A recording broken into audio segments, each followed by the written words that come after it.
청춘의 독서 특강 제1강 심화편 위대한 개인은 세상을 구원할 수 있을까? 도스토옙스키의 죄와 벌 깊이 읽기. 여러분 다시 한번 반갑습니다. 오늘 우리는 유시민 작가의 청춘의 독서 그 첫 번째 여정을 함께 떠나보려 합니다. 첫 번째 책은 바로 러시아의 대문호 표도르 도스토옙스키의 죄와 벌입니다. 이 소설을 통해 우리는 과연 위대한 개인은 세상을 구원할 수 있는가? 라는 묵직한 질문과 마주하게 됩니다. 오늘은 이 질문들을 더욱 구체적인 내용과 함께 깊이 파고 들어가 보겠습니다. 라스콜니코프의 비범인 사상, 위험한 자기 합리화. 이야기의 중심에는 주인공 로지온 로마노비치 라스콜니코프가 있습니다. 그는 뛰어난 법대생이었지만 극심한 가난과 절망 속에서 자신만의 위험한 이론을 만들어냅니다. 바로 인류를 평범한 다수와 비범한 소수로 나누는 것입니다. 그는 이 비범한 자들, 예를 들어 나폴레옹 같은 역사적 영웅들은 새로운 시대를 열고 인류를 구원하기 위해 기존의 법과 도덕을 초월할 권리가 있으며 필요하다면 평범한 사람들의 희생을 강요하거나 심지어 그들을 제거할 수도 있다고 주장합니다. 이러한 생각은 당시 러시아 젊은 지식인들 사이에 퍼져 있던 허무주의나 급진적인 사상의 영향을 받은 것일 수도 있습니다. 라스콜니코프는 자신이 바로 이 비범한 자에 속한다고 믿으며 사회의 기생충과 같은 고리대금업자 노파 알료나 이바노브나를 살해하는 것은 단순히 개인적인 범죄가 아니라 다수를 위한 정의로운 행동이자 자신의 비범함을 증명하는 시험대라고 생각합니다. 여기서 우리는 한 젊은 지성이 어떻게 현실의 고통과 이론적 사유 속에서 위험한 자기 합리화에 빠져들 수 있는지를 목격하게 됩니다. 범죄의 실행과 그 후, 이론과 현실의 괴리. 라스콜니코프는 치밀하게 계획을 세워 노파를 도끼로 살해합니다. 하지만 그의 이론은 범죄 현장에서부터 무너지기 시작합니다. 예기치 않게 노파의 무고한 여동생 리자베타까지 살해하게 되면서 그의 대의를 위한 살인이라는 명분은 이미 더럽혀집니다. 범죄 이후 그는 영웅적인 해방감을 느끼기는커녕 극심한 죄책감, 불안, 공포, 그리고 인간적인 고립감에 시달립니다. 그는 열병에 걸려 쓰러지고 주변 사람들을 의심하며 자신의 범죄가 발각될까 노심초사합니다. 그의 방은 마치 그의 내면처럼 혼란스럽고 어둡습니다. 여기서 도스토옙스키는 인간의 지성이 만들어낸 냉혹한 이론이 실제 인간의 감정과 양심 앞에서는 얼마나 무력한지를 생생하게 보여줍니다. 아무리 그럴듯한 이론이라도 인간성을 파괴하는 행위를 정당화할 수는 없다는 것이죠. 구원의 빛, 소냐 마르멜라도바, 고통 속에서 피어난 사랑과 연민. 라스콜니코프가 절망의 늪에서 허우적거릴 때 그에게 한 줄기 빛처럼 다가오는 인물이 바로 소냐 세면노브나 마르멜라도바, 우리가 보통 소냐라고 부르는 인물입니다. 그녀는 술주정뱅이, 아버지와 병든 새어머니, 그리고 굶주리는 동생들을 위해 자신의 몸을 파는 가혹한 운명에 처해 있지만 그 누구보다 순수하고 깊은 신앙심, 그리고 타인에 대한 무한한 연민과 사랑을 간직한 인물입니다. 라스콜니코프는 처음에는 소냐의 이러한 모습에서 위선을 느끼기도 하지만 점차 그녀의 진실된 마음과 자기 희생적인 사랑에 감화됩니다.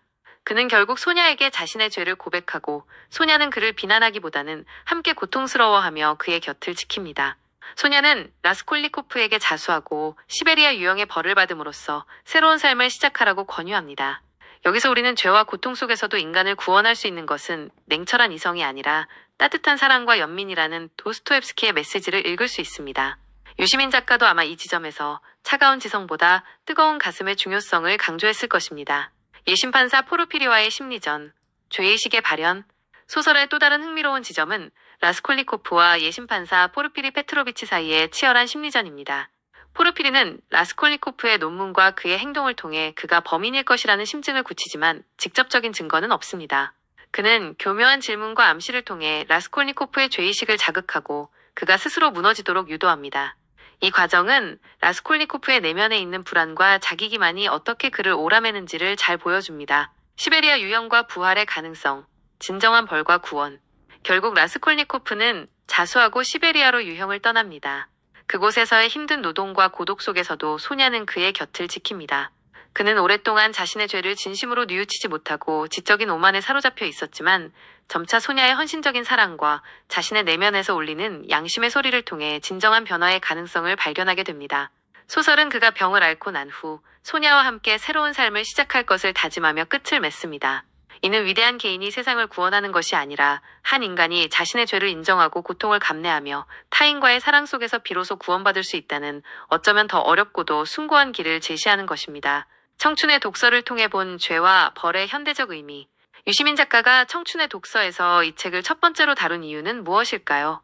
아마도 젊은 시절 누구나 한 번쯤 고민해봤을 세상을 바꾸고 싶다는 열망, 그리고 그 과정에서 빠지기 쉬운 지적 오만과 독단의 위험성을 경고하고 싶었을 것입니다. 또한 아무리 좋은 목적이라도 인간의 존엄성을 훼손하는 수단은 정당화될 수 없다는 보편적인 윤리의 중요성을 강조하고자 했을 겁니다. 오늘날 우리 사회를 둘러보면 여전히 자신만의 신념이나 이념을 절대화하여 타인에게 고통을 주거나 사회적 갈등을 야기하는 경우를 종종 목격합니다. 죄와 벌은 그러한 현실 속에서 우리 각자가 스스로를 돌아보고 진정한 정의와 인간다운 삶이 무엇인지 고민하게 만드는 강력한 힘을 지니고 있습니다. 이 소설은 결코 쉬운 해답을 주지 않습니다. 오히려 더 많은 질문을 던지며 우리를 불편하게 만들지도 모릅니다. 하지만 그 불편함 속에서 우리는 인간과 사회에 대한 더 깊은 이해에 도달할 수 있을 것입니다. 라스콜니코프의 고뇌와 방황, 그리고 소냐의 조건 없는 사랑을 통해 우리는 진정한 의미의 구원이란 무엇인지, 그리고 어떻게 살아야 하는가에 대한 답을 각자의 마음속에서 찾아 나가야 할 것입니다. 청춘의 독서 특강 제2강, 지식인은 무엇으로 사는가, 리영희의 전환시대의 논리 읽기. 여러분 안녕하십니까? 청춘의 독서, 그 두 번째 시간입니다. 우리가 첫 번째 강의에서 라스콜니코프의 고뇌를 통해 개인의 사상과 사회적 책임의 문제를 살펴보았다면, 오늘 두 번째 시간에는 한 걸음 더 나아가 격동하는 시대 속에서 지식인이 가져야 할 자세와 역할에 대해 이야기해보고자 합니다. 유시민 작가가 우리에게 두 번째로 건네는 책은 한국 현대사의 어두운 터널을 밝히려 했던 참된 지식인 고 리영희 선생님의 전환시대의 논리입니다. 이 책은 단순한 이론서가 아닙니다. 그것은 한 지식인이 자신의 모든 것을 걸고 진실을 탐구하고 우상을 파괴하며 민중을 억압하는 권력의 허위를 폭로했던 치열한 삶의 기록이자 정신의 투쟁기입니다. 리영희 선생님은 우리가 살아가던 시대의 본질을 정확히 꿰뚫어 보고자 노력했습니다. 특히 냉전이라는 거대한 이데올로기가 지배하던 시절, 분단된 조국에서 진실은 종종 은폐되거나 왜곡되었습니다. 대다수가 권력과 체제가 만들어낸 허위의식에 안주하거나 침묵으로 동조할 때 그는 홀로 거대한 우상들과 맞서 싸우기를 주저하지 않았습니다.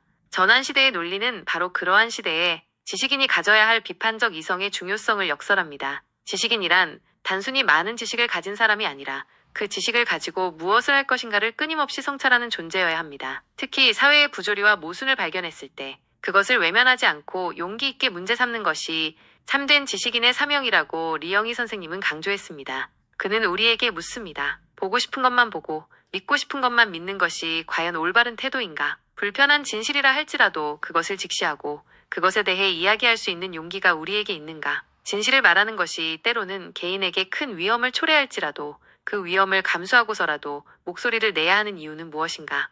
유시민 작가는 청춘의 독서에서 리영희 선생님을 통해 우리 시대 젊은이들에게 이러한 질문을 던지고 있는 것입니다. 오늘날 우리는 과거와 다른 의미의 전환시대를 살고 있습니다. 정보는 넘쳐나지만 그 속에서 진짜 진실을 가려내기는 더욱 어려워졌습니다. 수많은 가짜뉴스와 선동이 우리의 판단을 흐리게 하고 때로는 진실을 말하는 사람이 오히려 고립되거나 공격받기도 합니다. 이러한 시대에 리영희 선생님의 삶과 전환시대의 논리가 주는 울림은 더욱 큽니다. 그것은 우리에게 지식인뿐만 아니라 한 사람의 시민으로서 어떻게 살아야 할 것인가에 대한 깊은 성찰을 요구합니다. 단순히 주어진 정보를 수동적으로 받아들이는 것을 넘어 비판적으로 사고하고 용기 있게 자신의 생각을 표현하며 더 나은 사회를 만들기 위해 연대하는 삶의 가치를 일깨워줍니다. 리영희 선생님이 추구했던 지성의 자유와 사상의 해방은 오늘날 우리에게도 여전히 중요한 과제입니다. 우리의 생각을 가두는 보이지 않는 감옥은 없는지, 우리 스스로가 만들어낸 우상은 없는지 끊임없이 경계해야 합니다. 전환시대의 논리를 읽는다는 것은 어쩌면 매우 불편하고 고통스러운 과정일 수 있습니다. 우리가 편안하게 받아들였던 많은 통념과 가치관에 대해 근본적인 질문을 던지기 때문입니다. 하지만 그 불편함이야말로 우리를 성장시키는 동력이 될 것입니다. 결국 지식인은 무엇으로 사는가? 리영희 선생님은 그의 삶 전체를 통해 답했습니다. 그것은 바로 진실에 대한 열정, 불의에 대한 분노, 그리고 인간에 대한 깊은 사랑과 연민일 것입니다. 이 강의를 듣는 청년 여러분도 리영희 선생님의 치열했던 정신을 이어받아 자신이 살아가는 시대의 문제를 외면하지 않고 끊임없이 진실을 탐구하며 더 정의로운 세상을 만드는 데 기여할 수 있기를 바랍니다. 청춘의 독서 두 번째 강의, 리영희 선생님의 전환시대의 논리편을 마치겠습니다. 청춘의 독서 특강 제3강, 혁명의 불꽃, 그 빛과 그림자 마르크스 엥겔스의 공산당 선언 읽기. 여러분 안녕하세요. 청춘의 독서 세 번째 시간입니다. 지난 시간에는 리영희 선생님의 전환시대의 논리를 통해 시대의 진실을 탐구하는 지식인의 사명에 대해 이야기 나누었습니다. 오늘은 그보다 한 세기 앞서 세상을 근본적으로 바꾸고자 했던 혁명의 열정과 그 이면에 담긴 복잡한 문제들을 다룬 매우 뜨겁고도 위험한 책, 바로 칼 마르크스와 프리드리히 엥겔스의 공산당 선언을 함께 읽어보려 합니다. 1848년에 발표된 이 선언문은 하나의 유령이 유럽을 배회하고 있다. 공산주의라는 유령이 라는 도발적인 문장으로 시작합니다. 그리고 만국의 프롤레타리아여 단결하라. 에는 외침으로 끝을 맺죠. 이 짧은 선언문은 이후 인류 역사에 엄청난 파장을 일으켰고 수많은 혁명과 전쟁, 그리고 냉전이라는 거대한 대립의 중심에 서게 됩니다. 공산당 선언의 핵심 주장은 비교적 명료합니다. 지금까지 모든 사회의 역사는 계급투쟁의 역사다. 마르크스와 엥겔스는 인류 역사를 지배계급과 피지배계급 간의 끊임없는 투쟁 과정으로 보았습니다. 그리고 그들이 살던 자본주의 시대에는 생산수단을 소유한 부르주아 계급과 자신의 노동력을 팔아 생계를 유지하는 프롤레타리아 계급 간의 대립이 가장 핵심적인 모순이라고 진단했습니다. 그들은 자본주의가 그 자체의 모순으로 인해 필연적으로 붕괴할 것이며 프롤레타리아 혁명을 통해 계급 없는 평등한 공산주의 사회가 도래할 것이라고 예언했습니다. 이러한 주장은 당시 열악한 노동 조건과 극심한 빈부격차에 시달리던 수많은 노동자들에게 거부할 수 없는 매력적인 메시지로 다가왔을 것입니다. 억압받는 자들이 역사의 주인이 되어 새로운 세상을 건설할 수 있다는 희망을 주었기 때문입니다. 유시민 작가가 청춘의 독서에서 이 선언문을 다루는 이유는 단순히 공산주의 이론을 소개하기 위함은 아닐 것입니다. 오히려 이 선언문이 가졌던 혁명적 열정과 이상, 그리고 그것이 현실 역사에서 어떻게 나타났으며 어떤 문제점들을 드러냈는지를 다각적으로 조명하고자 했을 겁니다. 마르크스가 꿈꿨던 프롤레타리아 해방과 인간다운 삶의 실현이라는 이상은 분명 숭고한 것이었습니다. 하지만 그 이상을 실현하려는 과정에서 나타난 폭력과 독재, 개인의 자유 억압 등은 우리가 결코 간과할 수 없는 비극적인 역사입니다. 선한 목적이 항상 선한 결과를 가져오지는 않는다는 것을, 때로는 이상을 향한 열정이 현실을 왜곡하고 끔찍한 결과를 초래할 수도 있다는 것을 우리는 역사를 통해 배웠습니다. 공산당 선언을 읽는다는 것은 이처럼 혁명의 빛과 그림자를 동시에 바라보는 것을 의미합니다. 마르크스가 자본주의 사회의 모순을 날카롭게 분석하고 인간 해방의 가능성을 제시한 부분에서는 깊은 통찰을 얻을 수 있지만 그의 예언이 현실에서 어떻게 빗나갔으며 그의 사상이 어떻게 왜곡되어 이용되었는지에 대해서도 비판적으로 성찰해야 합니다. 특히 청년 시절에는 세상을 바꾸고 싶다는 뜨거운 열망을 품기 쉽습니다. 기존의 불평등과 부조리에 분노하며 새로운 유토피아를 꿈꾸기도 합니다. 공산당 선언은 바로 그러한 젊은 영혼들에게 강렬한 영향을 미칠 수 있는 힘을 지니고 있습니다. 하지만 유시민 작가는 우리에게 그 열정만큼이나 냉철한 이성과 비판적 시각이 중요하다고 말하고 싶었을 것입니다. 어떤 사상이든 그것을 맹목적으로 추종하는 것은 위험하며 그것이 현실에 적용될 때 어떤 결과를 가져올 수 있는지 신중하게 따져보아야 한다는 것이죠. 또한 공산당 선언은 우리에게 역사를 바라보는 하나의 관점을 제공합니다. 역사가 단지 위대한 영웅들에 의해 만들어지는 것이 아니라 평범한 사람들의 삶과 그들이 처한 사회경제적 조건, 그리고 계급 간의 갈등과 같은 구조적인 요인에 의해 움직여간다는 통찰은 여전히 유효합니다. 오늘날 우리는 마르크스가 살았던 시대와는 또 다른 복잡한 문제들로 가득한 세상을 살아가고 있습니다. 공산당 선언을 통해 우리는 과거의 혁명가들이 꿈꿨던 세상과 그들이 마주했던 현실을 되돌아보면서 오늘 우리가 추구해야 할 진정한 진보는 무엇인지, 그리고 더 나은 미래를 만들기 위해 어떤 노력을 해야 하는지 다시 한번 고민해보는 계기를 마련할 수 있을 것입니다. 단순히 옳다 그르다 혹은 성공했다 실패했다는 이분법적인 평가를 넘어 이 선언문이 인류 역사에 던진 질문들과 그것이 남긴 교훈들을 성찰하는 것이 중요합니다. 그것이 바로 청춘의 독서가 우리에게 권하는 고전을 읽는 방법일 것입니다. 청춘의 독서 세 번째 강의, 마르크스와 엥겔스의 공산당 선언편을 마치겠습니다. 청춘의 독서 특강 제4강, 가난은 누구의 책임인가? 토머스 맨서스의 인구론 읽기. 여러분 반갑습니다. 청춘의 독서 네 번째 시간입니다. 지난 시간에는 마르크스와 엥겔스의 공산당 선언을 통해 혁명의 이상과 그 이면의 그림자를 살펴보았습니다. 오늘은 그보다 조금 더 이전 시대로 돌아가 인류의 미래에 대해 어쩌면 매우 비관적이고 도발적인 질문을 던졌던 책, 토머스 로버트 맨서스의 인구론을 함께 탐구해보려 합니다. 1798년에 처음 발표된 이 책의 원제는 인구의 원리가 미래 사회 개선에 미치는 영향에 관한 에세이입니다. 맨서스는 이 책에서 매우 단순하지만 강력한 두 가지 전제를 제시합니다. 첫째, 식량은 인간 생존에 필수적이다. 둘째, 인간의 성적 욕망 또한 필연적이며 거의 변하지 않는다. 그리고 이 두 가지 전제로부터 그는 다음과 같은 주장을 펼칩니다. 인간의 인구는 특별한 억제가 없는 한 기하급수적으로 증가하는 경향이 있지만 식량 생산은 아무리 기술이 발전해도 산술급수적으로 증가하는 데 그친다는 것입니다. 쉽게 말해 인구는 둘, 넷, 여덟, 열여섯으로 늘어나는데 식량은 하나, 둘, 셋, 넷으로밖에 늘어나지 못한다는 것이죠.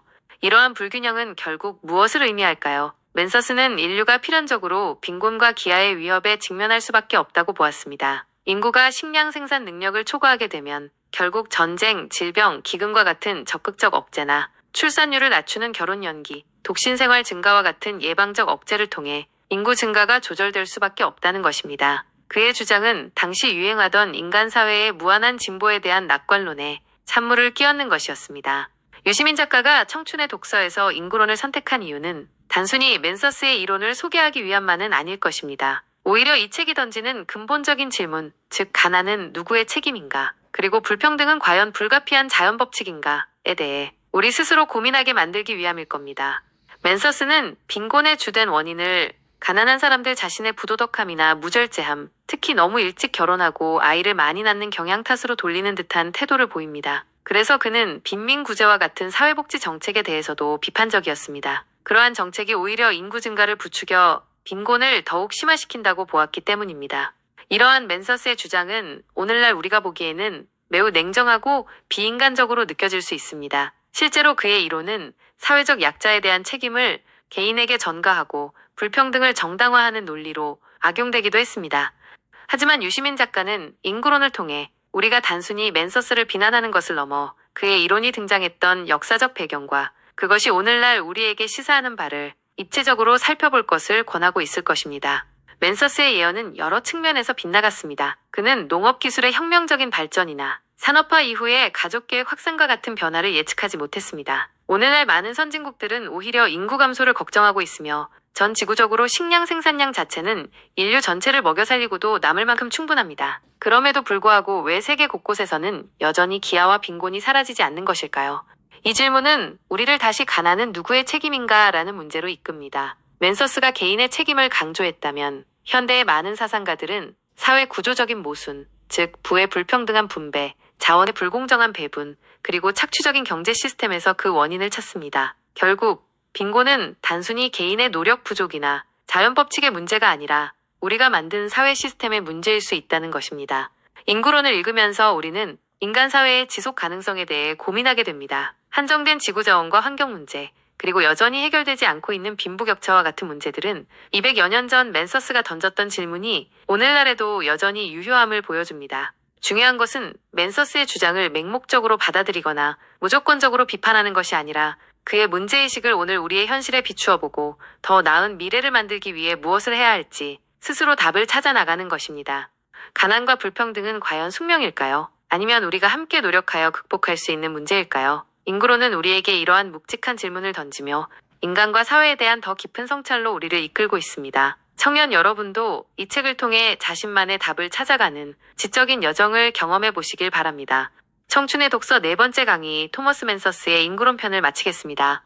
청춘의 독서 특강 제5강 절망의 시대 희망을 노래하다 알렉산드르 푸시킨의 대위의 딸 읽기. 여러분 안녕하세요. 청춘의 독서 다섯 번째 시간입니다. 앞선 시간에는 맨서스의 인구론을 통해 다소 차갑고 냉정한 현실 분석과 마주하며 빈곤과 불평등의 문제를 고민해 보았습니다. 오늘은 분위기를 조금 바꾸어 격정적인 역사의 소용돌이 속에서도 인간적인 따뜻함과 아름다운 사랑, 그리고 꺼지지 않는 희망을 이야기하는 작품 알렉산드르 푸시킨의 대위의 딸을 함께 만나보겠습니다.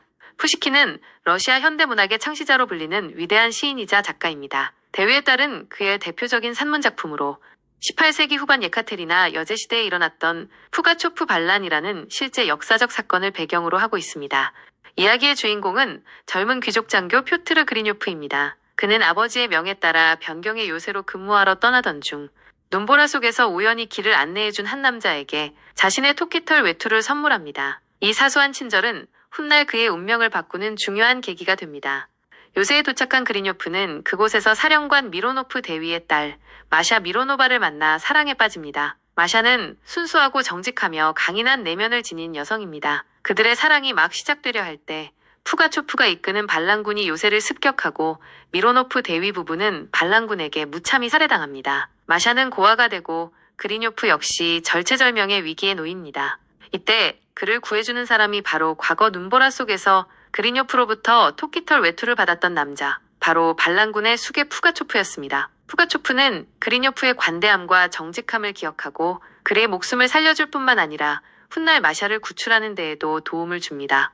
이 소설은 단순한 역사 로맨스를 넘어섭니다. 푸시킨은 푸가초프라는 인물을 통해 단순한 악당이 아닌 민중의 고통에 공감하고 나름의 정의감을 가진 복합적인 인물로 그려냅니다. 그는 잔혹한 면모를 보이기도 하지만 때로는 인간적인 관용과 의리를 보여주며 독자들에게 깊은 인상을 남깁니다. 이는 선과 악이 명확히 구분되지 않는 혼란스러운 시대의 모습을 반영하는 것일 수 있습니다. 유시민 작가가 청춘의 독서에서 이 작품을 통해 청년들에게 전달하고자 했던 메시지는 무엇이었을까요? 아마도 그것은 절망적인 상황 속에서도 인간이 지켜야 할 가치, 즉 사랑, 명예, 신뢰, 그리고 인간에 대한 믿음과 희망이었을 것입니다.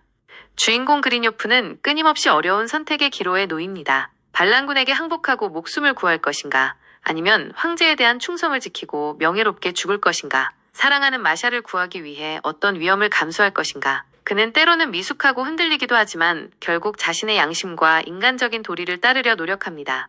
마샤 역시 연약해 보이지만 그 누구보다 강인한 정신력으로 역경을 헤쳐나갑니다. 그녀는 사랑하는 사람을 믿고 기다리며 결국 스스로의 용기로 억울한 누명을 쓴 그린요프를 구하기 위해 여제에게 직접 탄원하는 용기를 보여줍니다. 대위에 따른 우리에게 역사의 거대한 흐름 속에서 개인의 삶이 얼마나 보잘것없어 보일 수 있는지, 하지만 동시에 그 작은 개인들이 만들어내는 사랑과 신뢰, 그리고 용기가 얼마나 큰 힘을 발휘할 수 있는지를 보여줍니다. 전쟁과 반란이라는 극한 상황은 인간의 가장 추악한 모습을 드러내기도 하지만 반대로 가장 숭고하고 아름다운 모습을 꽃피우게도 합니다. 이 작품을 읽으며 우리는 스스로에게 질문하게 됩니다. 만약 내가 그린요프와 같은 상황에 처한다면 어떤 선택을 할 것인가? 나에게 있어 가장 소중한 가치는 무엇이며 그것을 지키기 위해 나는 무엇을 할 수 있는가? 삶이 때로는 혹독한 눈보라처럼 우리를 시험에 들게 할지라도 푸시킨은 대위의 딸을 통해 작은 친절이 예상치 못한 구원이 될 수 있음을, 그리고 진실한 사랑과 굳건한 희망이 있다면 어떤 역경도 이겨낼 수 있음을 따뜻하게 이야기하고 있습니다. 이것이 바로 혼란스러운 시대를 살아가는 우리 모두에게, 특히 미래를 만들어갈 청년들에게 푸시킨이 건네는 깊은 위로와 격려의 메시지일 것입니다. 청춘의 독서 5번째 강의, 알렉산드르 푸시킨의 대위의 딸 편을 마치겠습니다. 청춘의 독서에서 6번째로 다루는 고전은 동양의 위대한 사상가 맹자의 맹자입니다. 이 책을 통해 우리는 인간의 본성과 올바른 정치, 그리고 시대를 초월하는 진정한 보수의 가치에 대해 함께 깊이 생각해보는 시간을 갖도록 하겠습니다. 그럼 청춘의 독서 6번째 강의를 시작하겠습니다. 청춘의 독서 특강 제6강, 시대를 초월한 진정한 보수주의자를 만나다, 맹자의 맹자 읽기. 여러분 안녕하세요. 청춘의 독서 6번째 시간입니다. 지난 시간에는 푸시킨의 대위의 딸을 통해 격동의 역사 속에서도 희망을 잃지 않는 인간의 아름다운 모습에 대해 이야기 나누었습니다. 오늘은 시간과 공간을 뛰어넘어 지금으로부터 약 2300년 전 동양의 한 위대한 사상가를 만나보려 합니다. 그는 바로 공자의 사상을 이어받아 발전시킨 유학의 핵심 인물 맹자입니다. 유시민 작가는 청춘의 독서에서 맹자를 진정한 보수주의자로 소개하며 그의 사상이 오늘날 우리에게 어떤 의미를 주는지 묻고 있습니다. 맹자가 살았던 시대는 중국의 춘추전국 시대로 수많은 나라들이 패권을 다투던 극심한 혼란기였습니다. 그는 여러 나라의 제후들을 찾아다니며 자신의 정치 사상을 설파했지만 당장의 부국강병만을 추구하던 군주들에게는 그의 이상적인 주장이 잘 받아들여지지 않았습니다. 하지만 그의 사상은 이후 동아시아 역사에 지대한 영향을 미쳤습니다. 맹자라는 책에는 그의 핵심 사상이 담겨 있습니다. 그중 가장 유명한 것은 바로 성선설입니다. 맹자는 인간의 본성은 본래 선하다고 보았습니다. 누구나 어린아이가 우물에 빠지려는 것을 보면 측은지심, 즉 불쌍히 여기는 마음을 갖게 된다는 것이죠. 이처럼 인간에게는 선천적으로 측은지심, 수호지심, 사양지심, 시비지심이라는 4가지 착한 마음의 실마리가 있으며 이것을 잘 가꾸고 확충하면 인, 의, 예, 지라는 숭고한 덕을 실현할 수 있다고 했습니다. 이러한 인간 본성에 대한 긍정적인 믿음은 그의 정치 사상으로 이어집니다. 맹자는 백성을 가장 귀하게 여기고 그 다음이 사직이며 군주는 가장 가볍게 여겨야 한다는 민본주의 사상을 펼쳤습니다. 나라의 근본은 백성에게 있으며 정치는 백성을 위한 것이어야 한다는 것입니다. 그는 백성들이 배불리 먹고 따뜻하게 입는 안정된 생활을 누리도록 하는 것을 왕도 정치의 첫걸음으로 보았습니다. 또한 맹자는 군주가 군주답지 못하고 백성을 포악하게 다스린다면 백성들은 그 군주를 몰아내고 새로운 군주를 세울 권리가 있다고 주장했습니다. 이를 역성혁명론이라고 하는데 이는 당시로서는 매우 혁명적인 생각이었습니다. 백성의 지지를 잃은 폭군은 더 이상 군주가 아니며 그런 자를 바꾸는 것은 정당하다는 것입니다. 유시민 작가가 맹자를 진정한 보수주의자라고 부르는 이유는 무엇일까요? 보수주의는 단순히 오래된 것을 지키려는 수구적인 태도가 아니라 시대가 변해도 결코 변하지 않아야 할 소중한 가치를 지키고 발전시키려는 자세를 의미합니다. 맹자에게 있어 그 소중한 가치는 바로 인간에 대한 믿음, 백성을 섬기는 마음, 그리고 정의로운 사회에 대한 열망이었습니다. 그는 혼란한 시대 속에서도 이러한 근본적인 가치를 지키려 했으며 그것을 통해 진정으로 백성을 위한 정치가 이루어질 수 있다고 믿었습니다. 맹자의 사상은 오늘날 우리에게도 많은 것을 시사합니다. 정치 지도자는 과연 무엇을 위해 존재하는가? 국민의 목소리를 경청하고 그들의 삶을 보듬는 정치는 어떻게 가능한가? 사회의 불의와 모순에 대해 우리는 어떤 태도를 가져야 하는가? 맹자는 우리에게 끊임없이 질문합니다. 인간의 선한 본성을 믿고 그것을 사회적으로 실현하기 위해 우리는 어떤 노력을 하고 있는가? 단순히 법과 제도를 바꾸는 것을 넘어 사람들의 마음속에 있는 양심과 도덕성을 회복하는 것이 얼마나 중요한가? 맹자를 읽는 것은 수천 년 전 한 현인의 지혜를 통해 오늘 우리 시대의 문제를 성찰하는 과정입니다. 그의 말들은 때로는 이상적으로 들릴 수도 있지만 우리가 지향해야 할 가치와 원칙을 분명하게 제시해주고 있습니다. 특히 지도자의 덕목과 책임에 대한 맹자의 가르침은 시대를 초월하여 깊은 울림을 줍니다. 백성의 고통에 공감하고 그들의 삶을 풍요롭게 하며 정의로운 사회를 만들기 위해 헌신하는 리더십이야말로 맹자가 꿈꿨던 진정한 왕도 정치의 모습일 것입니다. 청년 여러분도 맹자의 사상을 통해 개인의 수양과 사회적 실천, 그리고 진정한 공동체의 의미에 대해 깊이 생각해보는 시간을 가지시길 바랍니다. 그것이 바로 유시민 작가가 청춘의 독서를 통해 우리에게 맹자를 소개한 이유일 것입니다. 청춘의 독서 6번째 강의 맹자의 맹자편을 마치겠습니다. 청춘의 독서에서 7번째로 다루는 작품은 한국 현대문학의 기념비적인 소설로 꼽히는 최인훈 작가의 광장입니다. 이 소설을 통해 우리는 분단된 조국의 비극적인 현실 속에서 한 젊은이가 겪는 이념적 갈등과 정체성의 고민, 그리고 진정한 삶의 공간을 찾아 헤매는 그의 여정을 함께 따라가 보겠습니다. 그럼 청춘의 독서 7번째 강의를 시작하겠습니다. 청춘의 독서 특강 제7강 어디에도 발붙일 곳 없는 영혼의 절규 최인훈의 광장 읽기. 여러분 안녕하세요. 청춘의 독서 7번째 시간입니다. 지난 시간에는 맹자의 사상을 통해 인간의 선한 본성과 이상적인 정치에 대해 고민해 보았습니다. 오늘은 우리 현대사의 가장 아픈 상처인 남북분단과 이념 대립의 시대를 배경으로 한 소설 최인훈 작가의 광장을 함께 읽으며 한 개인의 고뇌와 방황을 깊이 들여다보고자 합니다. 광장은 1960년에 발표된 이후 지금까지도 한국 문학사에서 매우 중요한 작품으로 평가받고 있습니다. 이 소설의 주인공 이명주는 철학을 공부하는 젊은 지식인입니다. 그는 남한 사회의 부조리와 위선, 그리고 개인의 자유가 억압되는 현실의 환멸을 느낍니다. 그에게 남한은 진정한 소통과 참여가 불가능한 이기적인 욕망만이 들끓는 밀실과 같은 공간이었습니다. 아버지의 월북 이후 경찰에 끌려가 고초를 겪기도 했던 그는 결국 사랑하는 여인 윤혜를 남겨두고 새로운 이상사회를 꿈꾸며 북으로 향합니다. 그는 북한에서 모든 인민이 평등하게 참여하고 대의를 위해 함께 나아가는 광장을 발견할 수 있으리라 기대했습니다. 하지만 그가 마주한 북한 사회 역시 획일적인 이념과 개인의 자유가 통제되는 또 다른 형태의 억압이 존재하는 곳이었습니다. 그곳의 광장은 진정한 의미의 열린 공간이 아니라 개인의 생각과 감정이 허용되지 않는 위선적인 구호만이 가득한 곳이었죠. 이명주는 북한에서도 자신이 꿈꾸던 이상적인 광장을 찾지 못하고 깊은 절망에 빠집니다. 그는 남과 북, 어느 체제에서도 인간다운 삶의 터전을 발견하지 못한 것입니다. 한국전쟁이 발발하고 그는 인민군으로 참전했다가 포로가 됩니다. 전쟁이 끝난 후 포로 송환 과정에서 그는 남한도 북한도 아닌 제3국행, 즉 중립국행을 선택합니다. 이는 그가 남과 북 어느 쪽의 이념도 받아들일 수 없었으며 어디에도 속하지 못하는 이방인으로서의 운명을 받아들인 것을 의미합니다.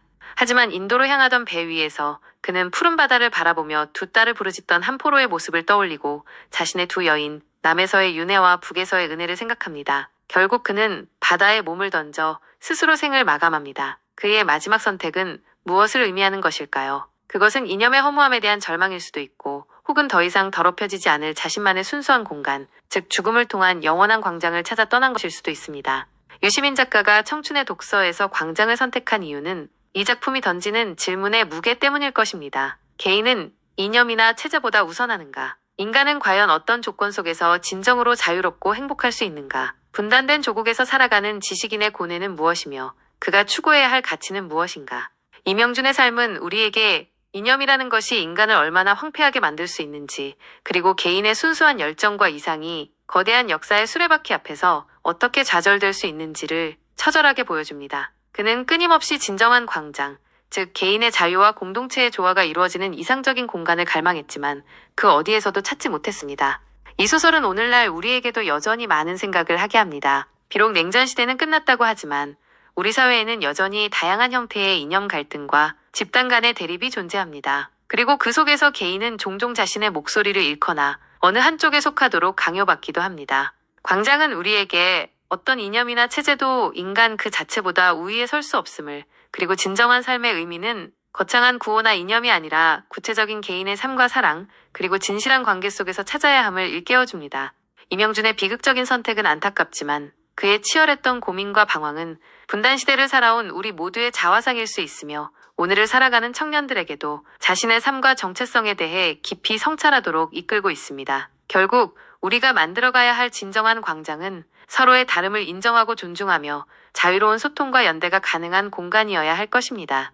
청춘의 독서 7번째 강의 최인훈 작가의 광장편을 마치겠습니다. 청춘의 독서에서 8번째로 다루는 고전은 중국 역사의 거대한 기록, 사마천의 사기입니다. 이 방대한 역사서를 통해 우리는 수많은 인물들의 삶과 죽음, 성공과 실패, 그리고 그 속에서 드러나는 권력의 속성과 인간 본성에 대해 함께 깊이 탐구해보는 시간을 갖도록 하겠습니다. 그럼 청춘의 독서 8번째 강의를 시작하겠습니다.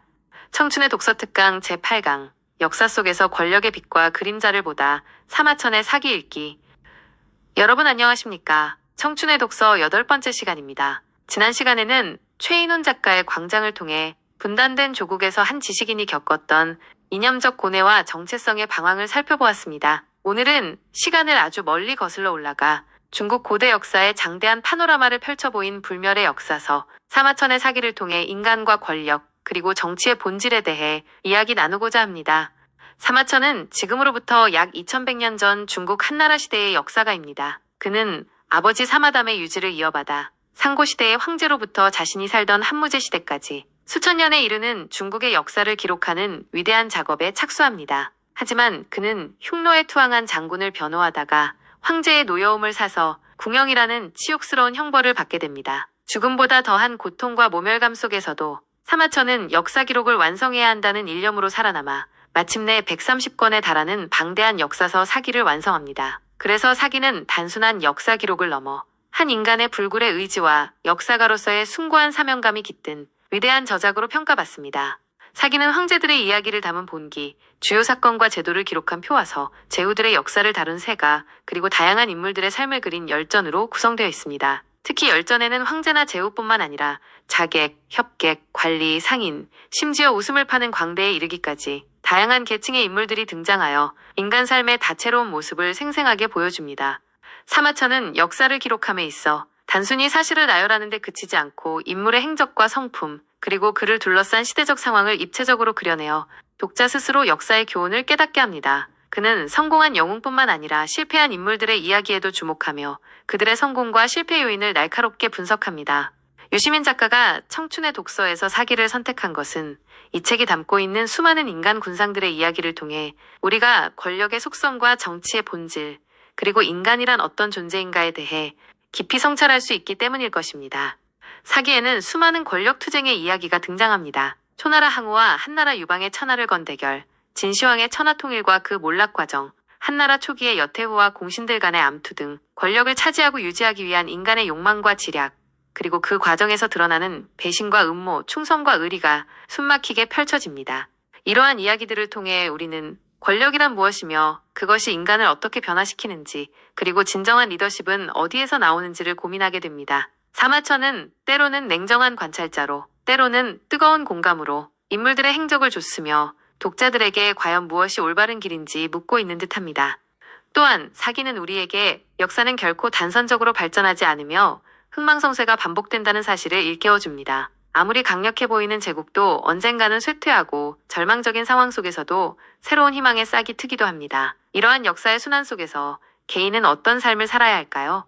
사마천 자신도 비극적인 운명의 주인공이었지만 그는 좌절하지 않고 역사 기록이라는 위대한 업적을 남겼습니다. 그의 삶 자체가 우리에게 큰 울림을 줍니다. 개인의 힘으로는 어쩔 수 없는 거대한 역사의 흐름 속에서도 인간은 자신의 소신과 가치를 지키며 의미 있는 삶을 만들어갈 수 있다는 것을 보여주는 것입니다.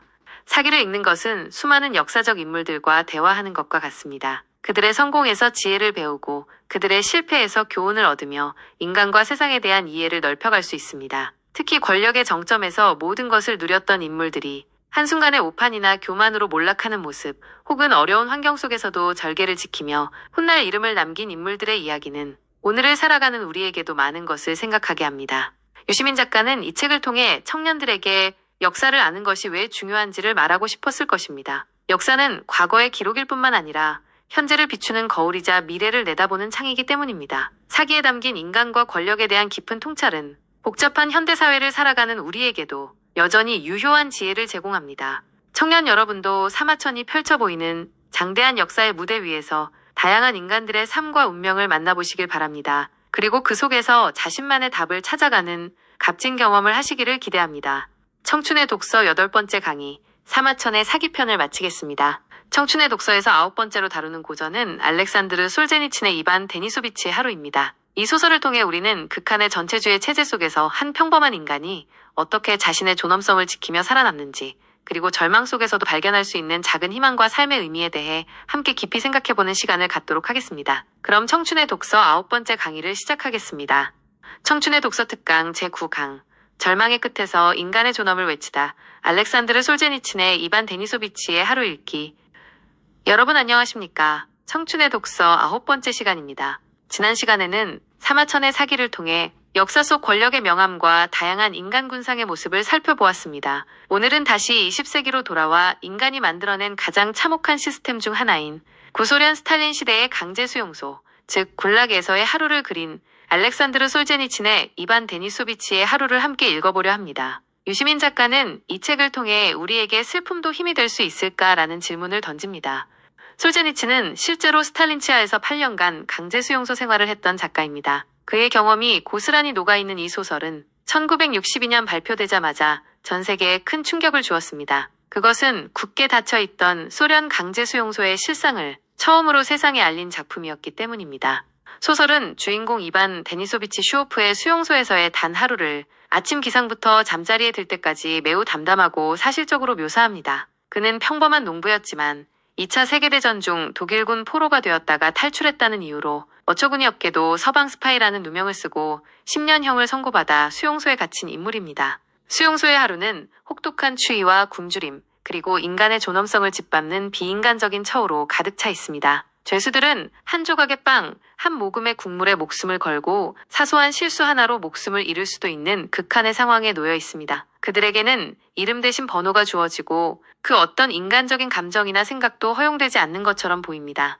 하지만 솔제니치는 이러한 절망적인 현실 속에서도 주인공 이반 데니소비치가 어떻게든 살아남으려 애쓰고 그 과정에서 아주 작은 기쁨과 보람을 찾아내며 인간으로서의 자존감을 지키려는 모습을 포착합니다. 예를 들어 그는 담배 한 개비를 얻거나 평소보다 국물이 조금 더 많은 배식을 받거나 힘든 강제노동 중에도 요령껏 일을 끝내고 작업반 동료들과 미미한 유대감을 나누는 것에서 운수 좋은 날이라고 느끼기도 합니다. 이러한 모습은 어쩌면 비참하게 보일 수도 있습니다. 하지만 극한의 상황에서 인간이 살아남기 위해 얼마나 필사적으로 노력하는지, 그리고 아무리 작은 것이라도 삶의 의미를 부여하려는 인간의 본능적인 의지를 보여주는 것이기도 합니다. 이반 데니소비치는 거창한 이념이나 저항정신을 가진 영웅이 아닙니다. 그는 그저 살아남기 위해, 그리고 그 속에서도 최소한의 인간다움을 잃지 않기 위해 하루하루를 견뎌내는 평범한 개인일 뿐입니다. 유시민 작가가 이 책을 통해 청년들에게 이야기하고 싶었던 것은 무엇일까요? 아마도 그것은 거대한 악의 시스템 앞에서 개인이 얼마나 무력할 수 있는지, 하지만 동시에 그 어떤 절망적인 상황에서도 인간의 정신은 완전히 파괴될 수 없다는 역설적인 희망일 것입니다. 솔제니치는 이반 데니소비치의 하루를 통해 전체주의 체제가 어떻게 인간의 육체뿐만 아니라 정신까지 통제하고 말살하려 하는지를 고발합니다. 하지만 동시에 그러한 억압 속에서도 인간은 자신만의 방식으로 저항하며 삶의 의미를 찾아낼 수 있음을 보여줍니다. 그것은 거창한 혁명이나 투쟁이 아닐지라도 자신의 노동에서 보람을 찾고 동료에게 작은 친절을 베풀며 아주 사소한 것에서 기쁨을 느끼는 인간적인 행위들을 통해 가능합니다.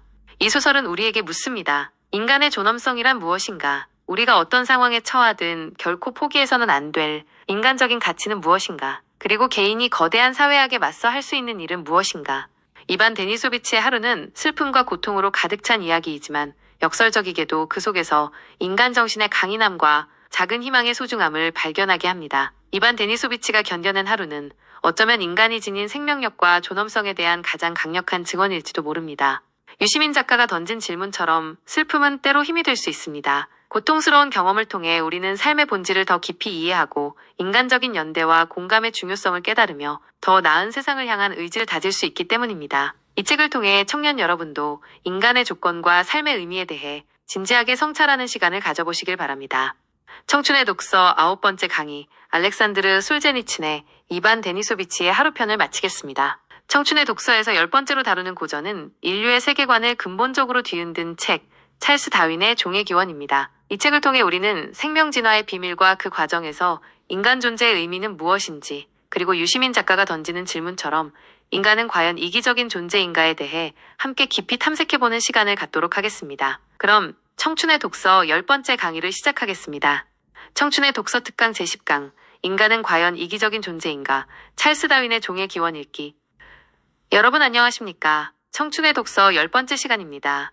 지난 시간에는 솔제니친의 이반 데니소비치의 하루를 통해 극한의 상황에서도 인간의 존엄성을 지키려는 한 개인의 모습을 감동적으로 만나보았습니다. 오늘은 과학의 영역으로 넘어가 인간과 생명세계에 대한 우리의 이해를 송두리째 바꾸어 놓은 혁명적인 저작 찰스 다윈의 종의 기원을 함께 살펴보려 합니다. 1859년에 출간된 종의 기원은 생물학뿐만 아니라 철학, 종교, 사회사상 등 인류 지성사 전체에 엄청난 영향을 미친 책입니다. 다윈은 이 책에서 모든 생물종은 개별적으로 창조된 것이 아니라 오랜 시간에 걸쳐 공통의 조상으로부터 점진적으로 진화해왔다는 충격적인 주장을 펼쳤습니다. 그리고 그 진화의 핵심적인 메커니즘으로 자연선택이라는 개념을 제시했습니다. 자연선택이란 무엇일까요? 다윈에 따르면 생물은 자신이 살아가는 환경에서 생존하고 번식하기 위해 끊임없이 경쟁합니다. 이 과정에서 환경에 더 잘 적응한 형질을 가진 개체들이 그렇지 못한 개체들보다 더 많이 살아남아 자손을 남기게 되고,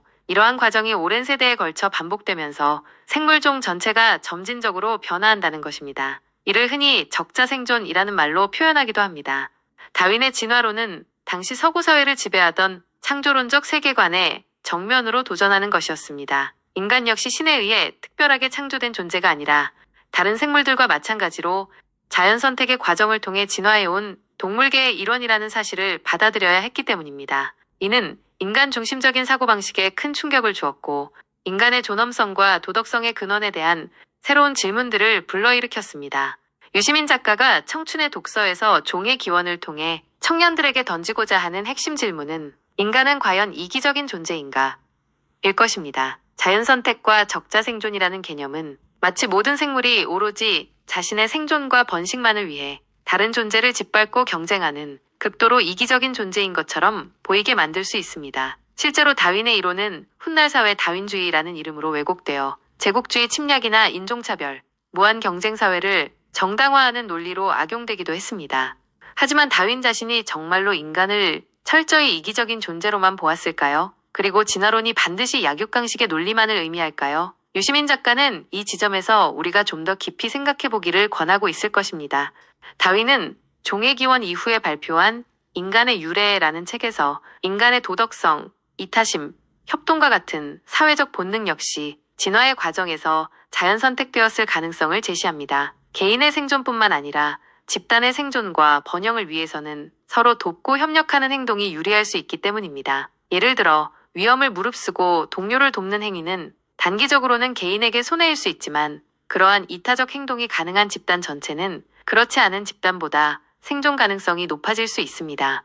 결국 인간의 본성 안에는 이기적인 측면과 이타적인 측면이 공존하고 있으며, 어떤 측면이 더 발현될지는 우리가 처한 환경과 사회적 조건, 그리고 우리 자신의 선택에 달려있다고 볼 수 있습니다. 종의 기원은 우리에게 인간이 자연 세계의 일부임을 겸허하게 받아들이도록 합니다. 동시에 우리가 다른 생물들과 구별되는 고유한 특징인 이성과 도덕성을 어떻게 발전시켜 나가야 할지 고민하게 만듭니다. 단순히 생존 경쟁에서 이기는 것을 넘어 어떻게 하면 더불어 살아가는 공동체를 만들 수 있을지, 그리고 자연과 조화롭게 공존할 수 있을지에 대한 책임감을 느끼게 하는 것입니다. 이 책을 읽는 것은 때로 불편할 수 있습니다. 우리가 가지고 있던 인간에 대한 낭만적인 생각이나 특권 의식을 내려놓아야 할 수도 있기 때문입니다. 하지만 그 과정을 통해 우리는 인간과 생명에 대한 더 깊고 폭넓은 이해에 도달할 수 있습니다. 다윈의 진화론은 단순한 생물학 이론을 넘어 우리가 누구이며 어디에서 왔고 어디로 가야 하는지에 대한 철학적인 질문을 던지고 있습니다. 청년 여러분도 이 위대한 과학 고전을 통해 인간 본성과 사회, 그리고 생명세계 전체에 대한 새로운 시각을 얻게 되기를 바랍니다. 그리고 인간은 이기적인 존재인가? 라는 질문에 대해 여러분 자신만의 답을 찾아 나가는 지적인 탐구를 계속해 나가시길 응원합니다. 청춘의 독서 10번째 강의, 찰스 다윈의 종의 기원편을 마치겠습니다. 청춘의 독서에서 11번째로 다루는 고전은 소스타인 베블런의 유한계급론입니다. 이 책을 통해 우리는 자본주의 사회에서 사람들이 왜 부자가 되려 하고 부를 어떻게 과시하며 이러한 소비 행태가 계급 문제와 어떤 관련이 있는지 함께 날카롭게 분석해보는 시간을 갖도록 하겠습니다. 그럼 청춘의 독서 11번째 강의를 시작하겠습니다. 청춘의 독서 특강 제11강, 우리는 왜 부자가 되려고 하는가? 소스타인 베블런의 유한계급론 읽기. 여러분 안녕하세요. 청춘의 독서 11번째 시간입니다. 지난 시간에는 다윈의 종의 기원을 통해 생명 진화의 원리와 인간 본성에 대한 깊이 있는 질문들을 살펴보았습니다. 오늘은 사회와 경제의 영역으로 시선을 돌려 우리가 살고 있는 자본주의 사회의 소비 문화와 그 이면에 숨겨진 인간의 욕망을 날카롭게 파헤친 책, 소스타인 베블런의 유한계급론을 함께 읽어보려 합니다. 유시민 작가는 이 책을 통해 우리에게 우리는 왜 부자가 되려고 하는가? 라는 근본적인 질문을 던지고 있습니다. 1899년에 출간된 유한계급론은 당시 미국 사회의 상류층, 즉 유한계급의 생활 방식과 소비 행태를 비판적으로 분석한 책입니다. 여기서 유한계급이란 직접적인 생산활동에는 참여하지 않으면서 부를 소유하고 여가를 즐기는 계층을 의미합니다. 베블런은 이 유한계급이 자신의 사회적 지위를 과시하고 타인과의 구별을 드러내기 위해 매우 독특한 방식으로 소비한다고 주장했습니다. 그가 제시한 핵심 개념 중 하나는 바로 과시적 소비입니다. 이는 생활에 꼭 필요하지도 않은 값비싼 물건을 구입하거나 사치스러운 생활을 함으로써 자신의 부와 능력을 타인에게 보여주려는 소비 행태를 말합니다. 예를 들어 실용적인 기능보다는 가격이 매우 비싼 명품을 선호하거나 일부러 복잡하고 비효율적인 예법을 따르는 것 등이 과시적 소비의 예가 될 수 있습니다. 이러한 소비는 물건의 사용 가치보다는 그것이 상징하는 사회적 지위를 얻기 위한 것입니다. 또 다른 중요한 개념은 과시적 여가입니다. 유한계급은 생계를 위해 힘들게 일할 필요가 없다는 것을 보여주기 위해 일부러 생산적이지 않은 활동, 예를 들어 사교, 스포츠, 예술 감상 등에 많은 시간과 돈을 투자하며 여가를 과시한다는 것입니다. 이건 역시 자신의 우월한 지위를 드러내는 수단이 됩니다. 베블런은 이러한 유한계급의 과시적 소비와 과시적 여가가 단지 그들만의 문화에 머무는 것이 아니라 다른 계층에게도 큰 영향을 미친다고 보았습니다. 하위 계층의 사람들은 상위 계층의 생활 방식을 모방하려는 금전적 경쟁심 또는 과시적 모방 심리를 갖게 되고, 이로 인해 사회 전체적으로 불필요한 낭비와 비합리적인 소비 문화가 확산된다는 것입니다. 결국 사람들은 생존에 필요한 만큼을 넘어 타인에게 뒤처지지 않기 위해 혹은 더 나은 지위를 가진 것처럼 보이기 위해 끊임없이 소비하고 경쟁하게 된다는 날카로운 지적입니다. 유시민 작가가 이 책을 현대의 청년들에게 소개하는 이유는 무엇일까요? 베블런의 분석은 한 세기가 훨씬 지난 오늘날의 자본주의 사회, 특히 우리가 살고 있는 소비 중심 사회에도 여전히 놀라울 정도로 정확하게 적용되기 때문일 것입니다. 우리는 소셜미디어를 통해 끊임없이 타인의 화려한 삶을 접하고 자신도 모르게 그들과 비교하며 과시적인 소비의 유혹에 빠지기도 합니다. 나는 왜 저들처럼 살지 못할까라는 상대적 박탈감을 느끼거나 자신의 가치를 값비싼 물건이나 외적인 모습으로 증명하려 하기도 합니다. 유한계급론은 우리에게 묻습니다. 우리가 진정으로 원하는 것은 무엇인가? 행복은 과연 물질적 풍요와 사회적 지위에 의해서만 결정되는가? 타인의 시선과 인정을 받기 위한 소비가 과연 우리에게 진정한 만족을 가져다 줄 수 있는가? 이 책은 우리가 무심코 받아들이고 있는 소비 문화와 경쟁적인 생활 방식에 대해 근본적인 질문을 던지게 만듭니다. 그리고 우리를 둘러싼 광고와 미디어가 끊임없이 부추기는 소비 욕망의 실체를 비판적으로 바라보도록 이끕니다. 베블런의 시각은 다소 냉소적이고 비판적이지만 그의 분석은 우리가 왜 끊임없이 더 많은 것을 갈망하고 때로는 자신의 분수를 넘어서는 소비를 하며 그 과정에서 스트레스를 받고 불행을 느끼는지에 대한 깊은 통찰을 제공합니다. 유한계급론을 읽는 것은 어쩌면 우리 자신의 모습을 거울에 비춰보는 것처럼 불편한 경험일 수 있습니다. 하지만 그 성찰을 통해 우리는 진정으로 가치 있는 삶이 무엇인지, 그리고 어떻게 하면 물질적인 욕망과 타인의 시선으로부터 조금 더 자유로워질 수 있는지 고민하게 될 것입니다. 유시민 작가는 이 책을 통해 청년들이 단순히 부를 축적하는 것을 넘어 자신만의 삶의 기준과 행복의 의미를 찾기를 바랐을 것입니다. 우리가 진정으로 부자가 되어야 한다면 그것은 물질적인 풍요뿐만 아니라 정신적인 풍요, 그리고 인간적인 관계의 풍요를 함께 추구하는 것이어야 한다는 메시지를 이 책을 통해 전달하고 있는지도 모릅니다. 청년 여러분도 베블런의 날카로운 시선을 따라 우리 사회의 소비 문화와 인간의 욕망을 탐구해보면서 나는 왜 부자가 되려 하는가? 라는 질문에 대한 자신만의 답을 찾아보시기를 바랍니다. 청춘의 독서 11번째 강의, 소스타인 베블런의 유한계급론 편을 마치겠습니다. 청춘의 독서에서 12번째로 다루는 고전은 헨리 조지의 진보와 빈곤입니다. 이 책을 통해 우리는 문명이 눈부시게 발전하는데도 왜 빈곤은 사라지지 않고 오히려 심화되는 경향을 보이는지, 그 근본적인 원인은 무엇이며 해결책은 없는지 함께 깊이 고민해보는 시간을 갖도록 하겠습니다. 그럼 청춘의 독서 12번째 강의를 시작하겠습니다. 청춘의 독서 특강 제12강, 문명이 발전해도 왜 빈곤은 사라지지 않는가? 헨리 조지의 진보와 빈곤 읽기. 여러분 안녕하세요. 청춘의 독서 12번째 시간입니다. 지난 시간에는 베블런의 유한계급론을 통해 자본주의 사회의 소비 문화와 그 이면에 숨겨진 인간의 욕망에 대해 살펴보았습니다. 오늘은 또 다른 중요한 경제 문제, 바로 빈곤의 문제에 대해 정면으로 질문을 던진 책, 헨리 조지의 진보와 빈곤을 함께 읽어보려 합니다. 1879년에 출간된 이 책은 당시 미국 사회가 산업발전으로 물질적 풍요를 누리고 있었음에도 불구하고 왜 대다수 노동자들은 여전히 가난에서 벗어나지 못하고 오히려 빈부격차는 더욱 커지는지에 대한 근본적인 의문에서 출발합니다. 헨리 조지는 이 모순적인 현상을 진보와 빈곤의 역설이라고 불렀습니다. 기술이 발전하고 생산성이 향상되면 모든 사람이 더 잘 살게 될 것이라는 기대와는 달리 현실은 그렇지 않았던 것입니다. 그렇다면 이 역설의 원인은 무엇일까요? 헨리 조지는 그 주된 원인이 바로 토지 사유화와 그로 인한 토지 투기에 있다고 진단했습니다. 문명이 발전하고 인구가 증가함에 따라 토지의 가치는 계속해서 상승합니다. 하지만 토지는 인간이 만들어낸 것이 아니라 자연이 준 것이며 그 공급은 한정되어 있습니다. 이러한 토지를 소수의 지주들이 독점하고 생산 활동에는 기여하지 않으면서도 오직 토지 소유라는 명목만으로 막대한 이익, 즉 지대를 얻어간다는 것입니다.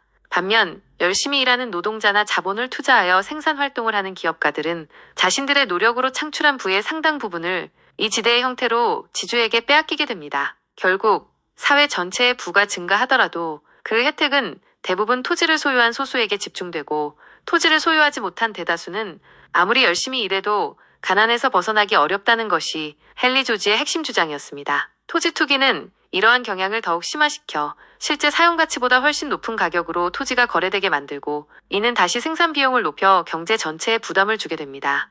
이러한 문제에 대해 헨리 조지는 매우 혁명적인 해결책을 제시합니다. 그것은 바로 토지 단일세 또는 토지 가치세입니다. 이는 토지 자체에서 발생하는 불로소득, 즉 지대에 대해서만 세금을 100% 징수하고 노동이나 자본 투자로 얻는 소득에 대한 다른 모든 세금은 철폐하자는 주장입니다. 이렇게 하면 토지 투기의 유인이 사라지고 토지 소유로 인한 불로소득은 사회 전체의 것으로 환수되어 공공의 이익을 위해 사용될 수 있다는 것입니다. 또한 다른 세금이 없어지므로 노동과 생산 활동은 더욱 활발해져 경제 전체가 발전할 수 있다고 보았습니다.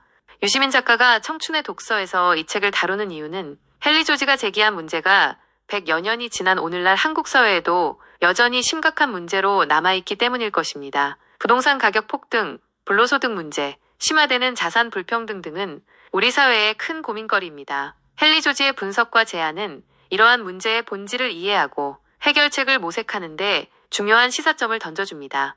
물론 헨리 조지의 토지 단일세 아이디어는 실현 가능성이나 구체적인 시행 방법 등에 대해 많은 논쟁을 불러일으켰고 그의 주장을 그대로 현대 사회에 적용하기에는 어려움이 있을 수 있습니다. 하지만 그가 지적했던 문제의 핵심, 즉 토지 독점과 불로소득이 사회 전체의 발전을 저해하고 불평등을 심화시킨다는 통찰은 오늘날에도 여전히 유효하다고 많은 사람들이 생각합니다. 진보와 빈곤은 우리에게 단순히 경제 현상을 분석하는 것을 넘어 정의로운 사회란 무엇인지, 그리고 어떻게 하면 모든 사람이 자신의 노력에 합당한 대가를 받고 인간다운 삶을 누릴 수 있는 사회를 만들 수 있는지에 대해 깊이 고민하게 만듭니다. 헨리 조지는 빈곤이 개인의 게으름이나 능력 부족 때문이 아니라 잘못된 사회제도와 불공정한 분배 구조에서 비롯된다고 보았습니다. 따라서 빈곤 문제를 해결하기 위해서는 개인의 노력과 함께 사회 시스템의 개혁이 반드시 필요하다고 역설했습니다. 이 책을 읽으면서 우리는 우리가 당연하게 받아들이는 토지 사유 제도나 자본주의 경제 시스템에 대해 근본적인 질문을 던져볼 필요가 있습니다. 과연 현재의 제도는 모든 사람에게 공정한가? 문명의 진보가 소수에게만 혜택을 주고 다수를 소외시키는 결과를 낳는다면 그러한 진보는 과연 바람직한 것인가? 헨리 조지의 열정적인 문제 제기와 대담한 해결책 모색은 오늘날 우리에게도 큰 영감을 줍니다. 특히 사회 문제에 관심이 많은 청년들이라면 이 책을 통해 사회 정의와 경제 평등에 대한 자신만의 시각을 정립하는 데 도움을 받을 수 있을 것입니다. 문명이 진보함에도 불구하고 왜 우리는 여전히 빈곤과 불평등의 문제로 고통받고 있는지 그 해답을 찾아나가는 여정에 동참해 보시길 바랍니다. 청춘의 독서 12번째 강의, 헨리 조지의 진보와 빈곤 편을 마치겠습니다. 청춘의 독서에서 13번째로 다루는 고전은 독일의 노벨문학상 수상작가 하인리히 벨의 카타리나 블룸의 잃어버린 명예입니다. 이 소설을 통해 우리는 언론이 개인의 삶과 명예에 얼마나 큰 폭력을 가할 수 있는지, 그리고 미디어가 만들어내는 여론 속에서 우리는 과연 주체적으로 생각하고 있는 것인지 함께 깊이 성찰해보는 시간을 갖도록 하겠습니다. 유시민 작가는 이 장의 제목을 내 생각은 정말 내 생각일까? 라고 붙였습니다. 그럼 청춘의 독서 13번째 강의를 시작하겠습니다. 청춘의 독서 특강 제13강 내 생각은 정말 내 생각일까? 하인리히 벨의 카타리나 블룸의 잃어버린 명예 읽기. 여러분 안녕하십니까? 청춘의 독서 13번째 시간입니다. 지난 시간에는 헨리 조지의 진보와 빈곤을 통해 문명 발전 속에서도 사라지지 않는 빈곤 문제와 토지 정의에 대한 깊이 있는 고민을 나누었습니다. 오늘은 우리 주변에서 매일같이 접하는 언론과 미디어의 문제, 그리고 그것이 개인의 삶과 생각에 미치는 강력한 영향력에 대해 이야기하는 하이니히 벨의 소설 카타리나 블룸의 잃어버린 명예를 함께 살펴보겠습니다. 이 소설은 1970년대 서독 사회를 배경으로 하고 있습니다. 당시 서독은 극좌파 테러 조직인 적군파의 활동으로 인해 사회 전체가 극도의 긴장과 불안감에 휩싸여 있었습니다. 이러한 상황에서 일부 언론, 특히 선정적인 보도를 일삼는 황색 언론은 테러에 대한 대중의 공포심을 이용하여 무분별한 마녀사냥식 보도를 쏟아내곤 했습니다.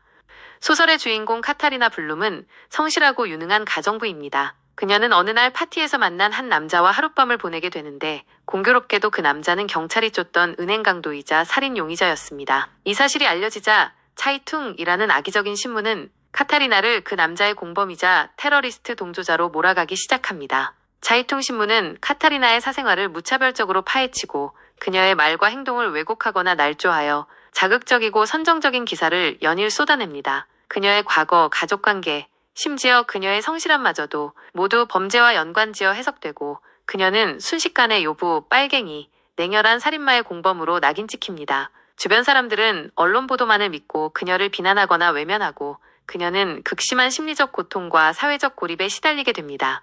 이 과정에서 하이니히 벨은 언론이 어떻게 진실을 왜곡하고 한 개인의 명예를 철저히 파괴할 수 있는지, 그리고 그러한 언론 보도가 대중의 생각과 여론을 얼마나 쉽게 조종할 수 있는지를 적나라하게 보여줍니다. 자이퉁 신문의 기자들은 진실에는 관심이 없습니다. 오직 더 자극적이고 충격적인 이야기를 만들어내어 신문 판매 부수를 늘리고 대중의 호기심을 만족시키는 데만 혈안이 되어 있습니다. 그들에게 카타리나 블룸은 한 명의 인간이 아니라 자신들의 목적을 위해 소비되는 상품에 불과합니다. 결국 모든 것을 잃고 절망에 빠진 카타리나는 자신을 가장 악의적으로 괴롭혔던 차이퉁 신문의 기자를 살해하고 자수합니다. 그녀의 마지막 행동은 언론 폭력에 대한 극단적인 저항이었지만 동시에 그녀 자신이 또 다른 폭력의 가해자가 되는 비극적인 결과를 낳습니다. 유시민 작가가 청춘의 독서에서 이 소설을 선택한 이유는 오늘날 우리가 살고 있는 미디어 환경과도 너무나 밀접하게 맞닿아 있기 때문일 것입니다. 인터넷과 소셜미디어의 발달로 정보의 양은 폭발적으로 증가했지만 그만큼 허위 정보나 악의적인 여론 조작의 위험성도 커졌습니다. 우리는 매일 수많은 뉴스와 정보를 접하지만 과연 그 정보들이 모두 진실인지, 그리고 그것을 바탕으로 형성된 내 생각이 정말로 나 자신의 주체적인 판단의 결과인지 끊임없이 되돌아보아야 합니다. 이 소설은 우리에게 묻습니다. 언론의 자유는 과연 어디까지 허용되어야 하는가? 개인의 사생활과 명예는 언론의 자유라는 이름 아래 어디까지 침해될 수 있는가? 그리고 우리는 미디어가 제공하는 정보를 어떤 자세로 받아들이고 비판해야 하는가? 카타리나 블룸의 이야기는 단순히 한 개인의 비극을 넘어 현대사회에서 정보가 어떻게 권력으로 작용하고 그것이 개인의 삶을 얼마나 쉽게 파괴할 수 있는지를 보여주는 무서운 경고와도 같습니다. 특히 내 생각은 정말 내 생각일까라는 질문은 우리가 미디어를 통해 세상을 인식하는 과정에서 얼마나 많은 편견과 선입견 그리고 타인에 의해 조작된 생각에 영향을 받고 있는지를 성찰하게 만듭니다. 이 책을 통해 우리는 정보의 홍수 속에서 비판적 사고 능력을 기르고 다양한 관점을 존중하며 진실을 분별하려는 노력을 게을리하지 않아야 함을 배웁니다. 또한 표현의 자유가 중요하듯이 그에 따르는 책임감과 윤리의식 역시 매우 중요하다는 사실을 다시 한번 깨닫게 됩니다. 청년 여러분도 이 소설을 읽으면서 오늘날 우리 사회의 미디어 환경을 비판적으로 바라보고 자신의 생각을 주체적으로 형성해 나가는 것이 얼마나 중요한지를 고민해보는 계기가 되기를 바랍니다. 그리고 카타리나 블룸의 잃어버린 명예가 단지 소설 속 이야기가 아니라 언제든 우리 주변에서 일어날 수 있는 현실임을 기억해야 할 것입니다. 청춘의 독서 13번째 강의 하인리히 벨의 카타리나 블룸의 잃어버린 명예편을 마치겠습니다. 청춘의 독서에서 14번째로 다루는 고전은 역사학의 입문서이자 필독서로 꼽히는 에드워드 H. 카의 역사란 무엇인가입니다. 이 책을 통해 우리는 역사를 어떻게 바라보아야 하는지, 과거의 사실과 역사가의 해석은 어떤 관계인지, 그리고 유시민 작가가 묻는 것처럼 과연 역사의 진보를 믿어도 될까? 라는 질문에 대해 함께 깊이 고민해보는 시간을 갖도록 하겠습니다. 그럼 청춘의 독서 14번째 강의를 시작하겠습니다. 청춘의 독서 특강 제14강 역사의 진보를 믿어도 될까? E.H. 카의 역사란 무엇인가 읽기. 여러분 안녕하십니까? 청춘의 독서 14번째 시간입니다. 지난 시간에는 하인리히 벨의 카타리나 블룸의 잃어버린 명예를 통해 언론과 미디어가 개인의 삶과 생각에 미치는 영향, 그리고 진실의 문제를 고민해 보았습니다. 오늘은 우리가 역사라고 부르는 것의 본질에 대해 근본적인 질문을 던지는 책, 영국의 역사학자이자 저널리스트였던 에드워드 H. 카의 역사란 무엇인가를 함께 탐구해 보겠습니다.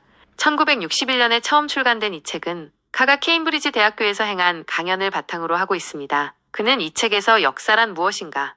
라는 질문에 대해 단순 명쾌한 답을 제시하기보다는 독자 스스로 역사의 의미와 역사가의 역할에 대해 비판적으로 생각하도록 이끌고 있습니다. 카에 따르면 역사는 단순히 과거에 일어났던 객관적인 사실들의 총체가 아닙니다. 과거에는 무수히 많은 사실들이 존재했지만 그 모든 것이 역사가 되는 것은 아닙니다. 역사가가 특정한 관점과 목적을 가지고 과거의 사실들 중에서 의미 있다고 판단되는 것들을 선택하고 그것들을 해석하여 재구성할 때 비로소 역사가 탄생한다는 것입니다. 따라서 그는 역사란 과거와 현재의 끊임없는 대화라고 정의합니다. 현재의 역사가가 과거의 사실과 대화하면서 역사를 써내려 간다는 의미입니다. 이러한 관점에서 볼 때 역사적 사실이라는 것도 결코 순수하게 객관적일 수만은 없습니다. 어떤 사실이 역사적 사실로 인정받고 기록되는 과정에는 이미 역사가의 주관적인 선택과 해석이 개입되어 있기 때문입니다. 예를 들어 같은 역사적 사건에 대해서도 어떤 역사가가 어떤 관점에서 바라보느냐에 따라 전혀 다른 역사 서술이 가능합니다. 카는 이러한 역사가의 역할을 매우 중요하게 생각했습니다. 또한 카는 역사에서 원인을 탐구하는 문제에 대해서도 깊이 논의합니다. 어떤 역사적 사건이 발생했을 때 그 원인은 단 하나가 아니라 여러 가지 복합적인 요인들이 작용한 결과일 수 있습니다. 역사가는 이러한 다양한 원인들 중에서 어떤 것이 더 중요하고 결정적인 역할을 했는지 분석하고 그것들을 합리적인 인과관계로 설명하려 노력해야 한다고 보았습니다. 그리고 이 책에서 유시민 작가가 특히 주목하는 주제는 바로 역사의 진보에 대한 문제입니다. 카는 역사가 특정한 목적을 향해 나아가는 의미 있는 과정이라고 보았으며 인간의 이성과 과학기술의 발전을 통해 인류 사회가 점진적으로 더 나은 방향으로 진보해왔고 앞으로도 그렇게 될 수 있다는 낙관적인 전망을 제시했습니다. 물론 그 진보의 과정이 항상 직선적이거나 순탄하지는 않으며 때로는 퇴보하거나 실패하는 것처럼 보일 수도 있지만 장기적으로 볼 때 역사는 진보의 방향으로 나아간다는 것입니다. 하지만 이러한 카의 진보 사관에 대해서는 많은 비판과 논쟁이 있어 왔습니다. 두 차례의 세계대전, 홀로코스트, 환경 파괴 등 20세기의 끔찍한 비극들을 경험하면서 과연 역사가 진보한다고 말할 수 있느냐는 회의론이 제기된 것입니다. 인간의 이성이 오히려 더 큰 파괴와 불행을 가져올 수도 있다는 비판도 만만치 않습니다.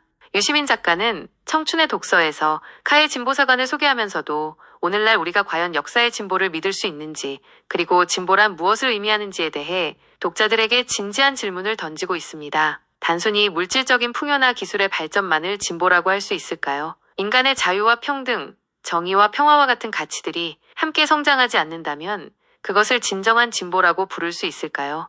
역사란 무엇인가는 우리에게 역사를 단지 과거의 이야기로만 치부할 것이 아니라 현재 우리의 삶과 미래를 이해하는데 매우 중요한 열쇠임을 일깨워줍니다. 우리는 과거의 경험으로부터 교훈을 얻고 현재의 문제를 해결하며 더 나은 미래를 만들어갈 수 있기 때문입니다.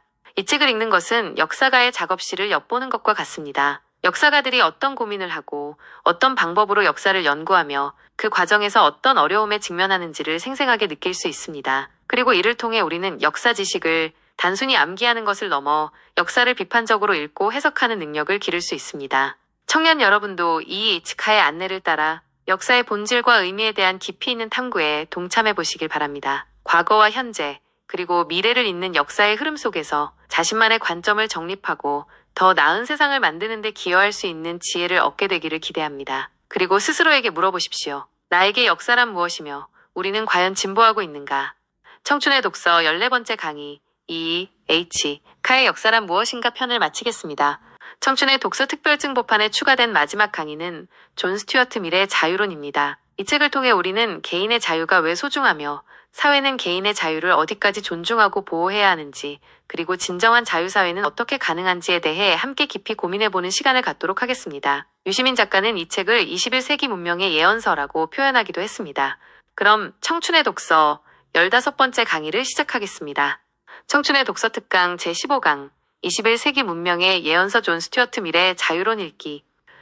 여러분 안녕하십니까? 청춘의 독서 대장정의 마지막 15번째 시간입니다. 지난 시간에는 H카의 역사란 무엇인가를 통해 역사를 바라보는 관점과 진보의 의미에 대해 함께 고민해 보았습니다. 오늘 우리가 함께 읽을 책은 어쩌면 이 모든 독서 여정의 귀결점이 될 수도 있는 개인의 자유라는 근본적인 가치에 대해 탐구한 존 스튜어트 밀의 자유론입니다. 1859년에 출간된 이 책은 개인의 자유가 사회의 권력으로부터 어떻게 보호받아야 하는지를 논증한 자유주의 사상의 고전 중의 고전입니다. 미리 살았던 19세기 영국은 산업혁명 이후 민주주의가 발전하고 있었지만 여전히 다수의 의견이나 사회적 관습에 의해 개인의 독창성과 자유가 억압될 수 있다는 문제의식이 있었습니다. 밀은 자유론에서 개인의 자유를 생각과 토론의 자유, 취향과 행동 추구의 자유, 그리고 결사의 자유로 나누어 설명합니다. 그리고 이러한 자유가 최대한 보장되어야만 개인의 발전과 사회 전체의 진보가 가능하다고 주장합니다.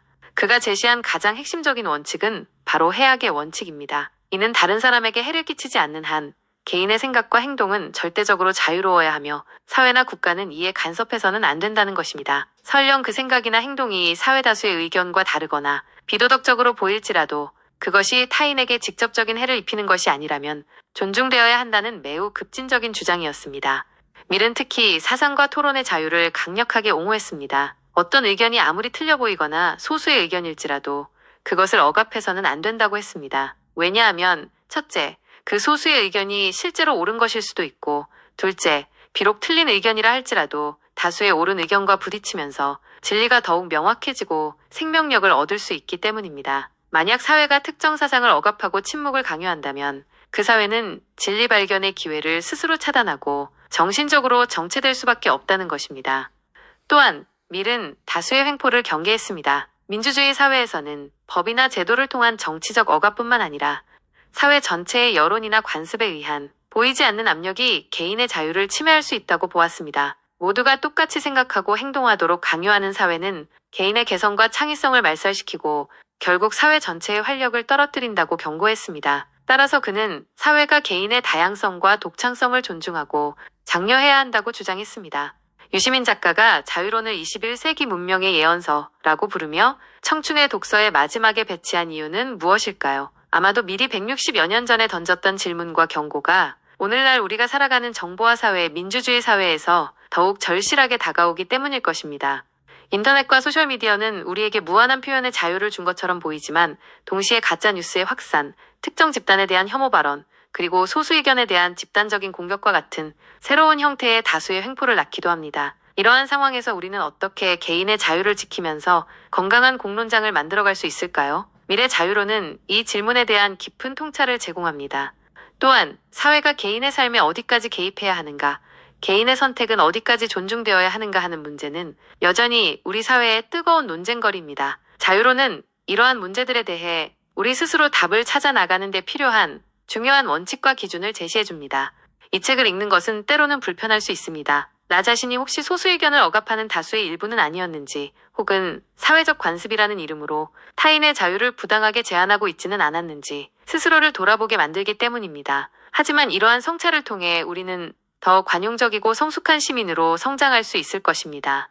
미리 꿈꿨던 진정한 자유사회는 단순히 간섭이 없는 상태를 넘어 각 개인이 자신의 잠재력을 최대한 발휘하고 다양한 생각과 삶의 방식이 공존하며 끊임없이 더 나은 진리를 향해 나아가는 역동적인 사회입니다.